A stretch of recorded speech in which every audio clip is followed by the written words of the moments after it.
स्वागत है दोस्तों स्टडी फॉर यूपीएससी में। हम लोग मॉडर्न इंडिया में अभी तक बंगाल में ब्रिटिश शक्ति का विस्तार पढ़ रहे थे। तो सिराजुद्दौला और प्लासी के युद्ध के बारे में देख लिया था, ठीक है। अब हम लोग मीर जाफर जो प्लासी के युद्ध के बाद शासक बनता है उसके बारे में देखेंगे। ये मॉडर्न इंडिया का पार्ट 11 है, ठीक है। तो पढ़ते हैं आगे। देखिए, मीर जाफर 1757 से 1760 तक आपको शासक रहा या नवाब रहा। कहाँ का? बंगाल का। इसको बंगाल का कठपुतली नवाब या फिर कहे तो क्लाइव का सियार इसको कहा जाता है, ठीक है। यानी कि जैसे जैसे क्लाइव कहता था वैसे वैसे ये काम करता था, ठीक है। गधा भी कभी कभी कहा जाता है, क्लाइव का गधा। यानी एक बात ध्यान रखिएगा कि मीर जाफर जो है बंगाल के नवाब के रूप में अंग्रेजों के द्वारा नियुक्त किया गया था, ठीक। नियुक्त तो कर दिया गया था, लेकिन ये जो जाफर है ना, अंग्रेजों के विरुद्ध क्या कर रहा था? डचों के साथ मिलके षड्यंत्र करना शुरू कर दिया था अंग्रेजों के विरुद्ध, क्योंकि अंग्रेज परेशान करते थे ना। तो इस योजना को क्लाइव समझ गया और फिर क्या किया? बेदरा के युद्ध में डचों को पराजित कर दिया। पराजित करने के बाद इस योजना को विफल कर दिया जाफर के। लेकिन फिर क्या हुआ कि अंग्रेजों को इस पर से विश्वास उठ गया। तब वो क्या किया आपको कि उसका एक दामाद था जिसका नाम था मीर कासिम, इसके साथ एक गुप्त संधि करता है, ठीक है। और फिर इसको सिंहासन के दावेदार के रूप में वेंसीटाट के द्वारा समर्थन कर दिया जाता है। तो फलतः मीर जाफर को हटा दिया जाता है, क्योंकि जो नियुक्त किया वो हटा भी तो सकता है ना। इस बात को ध्यान रखिएगा। अब बना आपको मीर कासिम शासक 1760 से लेकर 1763, मात्र 3 साल के लिए। फिर परेशानी होगा, फिर हट जाएगा या हटा दिया जाएगा। तब देखिए, जैसे ही इसको शासक बनाया गया तो एक संधि हुआ था उसके, यानी कि एक गुप्त संधि हुआ था। उसके तहत कहा गया क्या कि शासक जैसे ही बना तो उसने ना बर्धमान, मिदनापुर, चिटगांव ये सब जगह जो है उसको अंग्रेजों को सौंपा। सिलहट में जो का क्षेत्र, जो चुना पत्थर का क्षेत्र था, उसमें 50% हिस्सेदारी जो आपको ब्रिटिशों को सौंपा और साथ ही साथ व्यक्तिगत उपहार भी दिया। शासक बनने के बाद अंग्रेजों को खुश करने के लिए ये सब काम किया। अब फिर क्या हुआ कि धीरे धीरे अंग्रेजों के साथ उसका जो संबंध है वो खराब होता चला गया। क्यों खराब होता चला गया? तो देखिए, अब एक बात यहाँ समझने की ज़रूरत है कि इसने व्यक्तिगत तौर पर अब मतलब कि उपहार दे दिया, जो करना था। अब ये शासक न बन गया तो अपने अनुसार चलाएगा, लेकिन अंग्रेज इसमें बार बार इसको हस्तक्षेप करता था। इसलिए धीरे धीरे उसका जो है संबंध खराब होता है। तो कैसे कैसे संबंध खराब होता है उस परिस्थिति को देखिए। तो पहले इसने क्या किया? अंग्रेजों के हस्तक्षेप से अपने आप को मुक्त करने के लिए और प्रशासन को ठीक से चलाने के लिए अपनी राजधानी मुर्शिदाबाद से बिहार के मुंगेर में स्थानांतरित कर दिया। ये बहुत इंपॉर्टेंट फैक्ट है। इसके बाद इसने सेना के आधुनिकीकरण करने का प्रयास किया और इसके तहत इसने मुंगेर में ही तोड़दार बंदूकें स्थापित की। वाल्टर रीनहार्ट एक व्यक्ति थे फ्रांसीसी, उसको नियुक्त किया ताकि सेना को क्या कर सके? प्रशिक्षण दे सके, ठीक है। इसके अलावा इसने क्या किया कि भारतीय व्यापारियों को अंग्रेज के समान स्तर पर लाने के लिए जितने भी प्रकार के अंतर्देशीय शुल्क था उसको भी समाप्त करने का कोशिश किया, ठीक है ना। यानी कि दस्तक को खत्म करने का कोशिश किया, ठीक है। तब इसके बीच में जो मतलब कि अब जो अगला क्रम आने वाला है वो बक्सर का युद्ध आने वाला है। तो दस्तक का मुद्दा आपको बक्सर के युद्ध का एक बहुत बड़ा कारण बनता है और अंग्रेज के संबंध खराब होने का तात्कालिक कारण भी दस्तक का मुद्दा ही है। एक्चुअली समझिए क्या है कि दस्तक जो था वो कंपनी को दिया गया था, लेकिन कंपनी के अधिकारी इसको क्या करते थे? अपने व्यक्तिगत इस्तेमाल के लिए भी यूज करते थे, जिसके वजह से राजस्व की हानि हो रही थी। तो ये कहा मीर कासिम, ऐसा करते हैं ना, ये दस्तक को समाप्त कर देते हैं, ठीक है। इससे भारतीय व्यापारी भी खुश और हमारा राजस्व का नुकसान भी नहीं होगा। तो इसने दस्तक को ही खत्म कर दिया। तो अंग्रेज क्या किए? दस्तक का मुद्दा बना लिया। मुद्दा ये बना लिया, उसने कहा कि भाई ये तो हमारा विशेषाधिकार का हनन है, क्योंकि हमको तो ये मुगल बादशाह दिए हैं। तो फिर क्या हुआ? इससे क्रुद्ध होकर अंग्रेज ने मीर जाफर को पुनः नवाब बना दिया, मीर कासिम को हटा दिया। तो ध्यान दीजिएगा, मीर जाफर फिर से नवाब बनता है 1764 से लेकर 1765 के आसपास।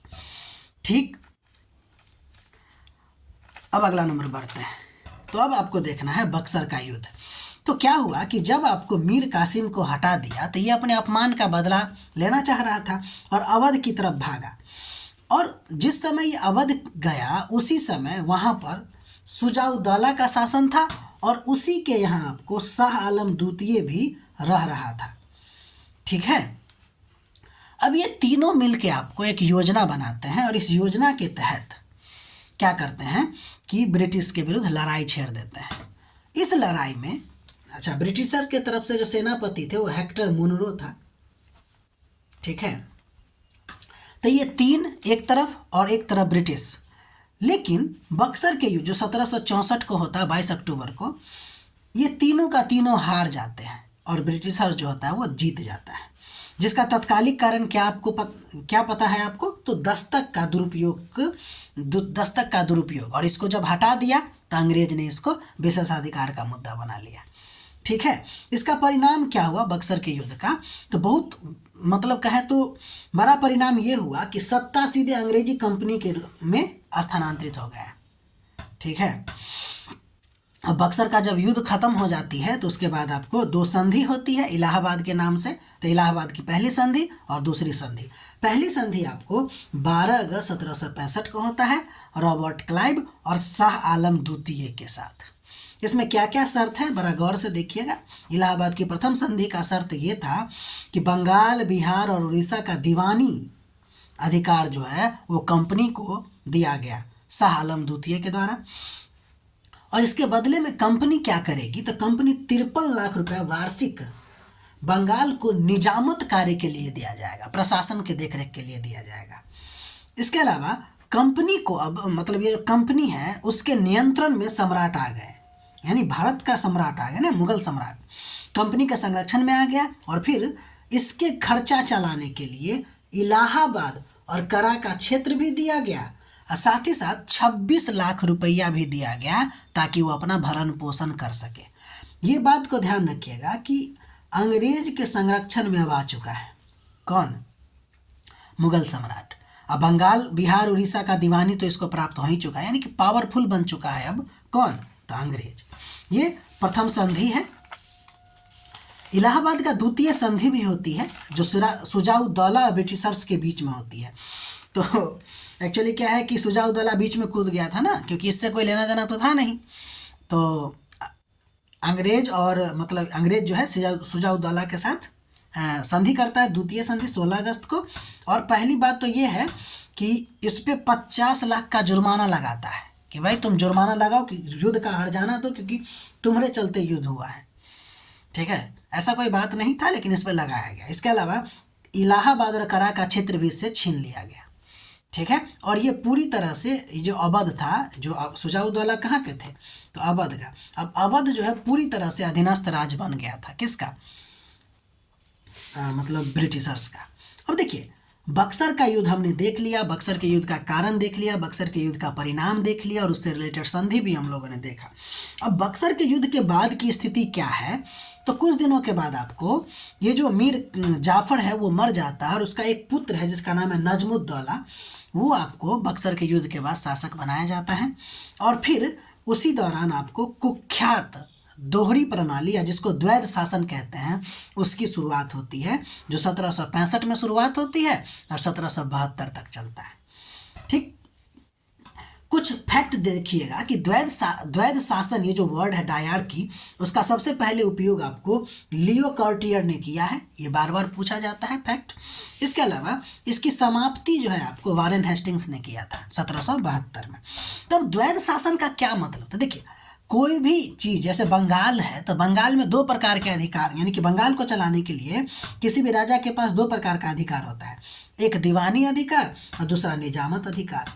ये द्वैध शासन जो शुरुआत हुआ उसमें हुआ ये कि दीवानी अधिकार आपको कंपनी को मिला, जबकि निजामत अधिकार जो होता है वो नवाब को मिला।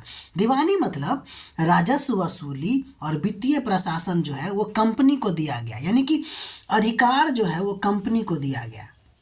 मान लीजिए कि पैसा इसके पास आ गया ना, और निजामत अधिकार जो है आपको, जिसमें प्रशासन होता है, न्याय होता है, प्रशासन यानी कि देख रेख कैसे करना है, न्याय देना है लोगों को, इसके अलावा पुलिस, ये सब आपको निजामत नवाब के पास रख दिया गया।